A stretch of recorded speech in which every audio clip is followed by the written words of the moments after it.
Hey everyone, welcome back to our channel. If you're new here, please subscribe. I'd really love that. If you're returning, how you doing? What we're going to be talking about today is being prepared. Because with the crazy times that we're living in right now, you just never know what is going to happen next. And preparing for when it all goes wrong. This also means preparing for different kinds of looters. And looters are a diverse bunch. Some are posing a bigger threat than others. You need to understand what brings them out to outsmart them. There are different types of looters, and I want to discuss those types so you can be aware and know what to look for. Potential looters won't necessarily be criminal elements. In periods of natural disasters or civil chaos, they come out in desperation to survive, to feed their families. While it is easy to sympathize with them, especially when you think they could have been you, your family, your friends, you will need to be wary of them because they're unpredictable and highly likely to become off the chain or violent. Anytime large groups of angry, disgruntled people gather spontaneously, property damage and looting are very, very common. These people will steal just about anything that is not bolted down to the ground. And they want and can carry. So whether it's a pair of sneaks or an entertainment center, they're going to take it. Many of them are not mastermind level criminals, but they simply follow the mob. And they're looking for an easy score or free stuff. When the mob mentality sets in, some people may begin to compromise their own ethics because, well, everyone else is doing it, so why shouldn't I? The next type of looters are, I think, the most dangerous, and they are hiding in plain sight. They may be the people within your own community, your friendly neighbor who knows that you're a prepper with a mindset of proactivity, stocking up for essentials for any uncertainty. You will want to limit these people's ability to see what you've got, your garden, your water tanks, etc., etc. No one needs to know how you and your family have prepared well before any crisis starts. Now, I know if you're anything like me, you kind of have to have your preps in plain sight. Why? Because you're limited on space, right? I understand. So if you have to have a handyman come in and they're like, oh, yikes, a lot of stuff here. Yeah, never mind you. Just do what you got to do. It's kind of hard to hide the stuff or cover it up or whatever the case may be. So believe me, I get it. All right. But now I want to talk about protecting our stuff and ourselves. Make it look like someone is always home, unless you're like me and you are always home. You can do you have an old skateboard from when the kids were young? Lean it up against the house, or a bike lean up against the wall by your front door. Even if the kids are out of the house, lean it up. Make your porch look like somebody's always there. Do you have a dog? All right. Make your dog your family and your home's protector in chief. Or at the very least, a doggy deterrent to an intruder. Give the illusion of robust security. Present the illusion of having robust security with simple alarm stickers on your windows or even a security sign in your front yard. The next thing that I want to talk about is getting an actual security system. I have a great one. It's by a company called FrontPoint.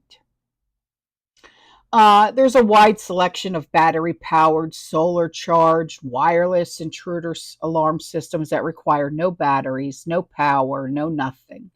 And they're designed for easy DIY installation. Some of them are pretty high quality. They're reasonably priced. And this also reduces your dependence on having some technician come into the house seeing what you got. Okay? There's no install, you install it yourself, and that's that. If you can, place cameras in areas for the highest quality images. You can also check out solar security cameras, battery security cameras. The ones I like the most are the trail cameras, where hunters set these up for wildlife. They take a couple AA batteries, put an SD card in, and you're good to go. There's no cables, there's no nothing, okay? And they work really well, especially at night. Make sure you put them in strategic locations, though, that get the proper field of view and ID quality of said intruders. You can get motion detector lights to know if someone's lurking outside. Since power outages are likely to occur during any kind of disaster, make sure that you install the kind that runs on rechargeable batteries or solar power. I've got both, okay? I kind of like the solar power ones better than the battery powered ones because you don't have to worry about changing out the batteries. But I do have the battery powered ones out in the backyard for when the dogs go out, when they run past, the lights come on. But I do have the solar powered ones over my garage, stuff like that.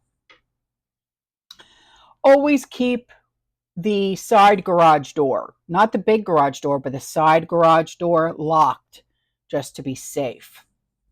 I've got 3 locks on my side garage door. I have my deadbolt, I have the lock that's on the handle, and then I've got what's called a strike plate. This strike plate was actually invented by a retired police officer. And this is something that, regardless of how many times they try to kick down the door, that door ain't kicking in. Okay, I've got them on my front door and my side garage door. Get a solid core or aluminum door if your budget permits. Generally down here in Florida, these are the doors that we have. Why? Because they're hurricane proof. Also, replace all the screws in your doors with 3.5-inch wood screws and anchor down any hinge points.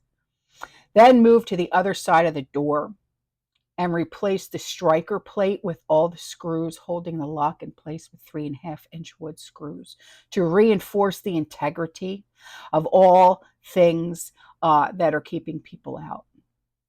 Add 3.5-inch screws on the locking side onto the door frame itself, about every, say, foot or so up and down the door from the strike plate. So now when the bad guy tries to kick in the door, it's going to take him a good while, depending on his strength, because you have now reinforced it. So this is adding time on your side. The next thing is what I like. It's the protective window film. If someone tries to, say, throw a brick at your window or a rock at your window, it's going to protect your window from shattering.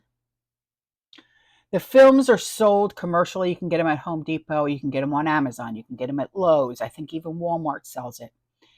It's so the window does not crack or break. And you can also get them to where it actually stops bullets. They're low cost as well.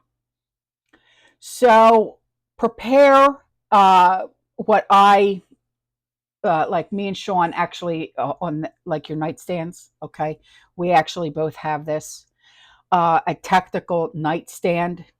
Have everything readily available to you. Okay, flashlight, um, boomstick, car keys, the key fob to your car, fully charged cell phone, anything else that you can cause to inflict on the bad guy at a distance. You know what I'm saying? Just to make sure what you choose is what you are comfortable with and that you know how to use them, because the last thing you want is an intruder taking them away from you and using them against you, if that makes sense. Okay? You are going to be in for the fight of your life if this happens. Give it everything you've got. Make sure you keep your wits about you, because if this is panic time, it's fight or flight. So you want to keep your wits about you. Whatever it takes so that you can get distance between you and the bad guy and away from your family. Increase your distance, increasing your survivability. Keep your family emergency exit plan simple. Have a meeting place inside, outside, rally points where everyone in the family is going to consolidate if you get separated. Pre-plan your routes to that meeting point.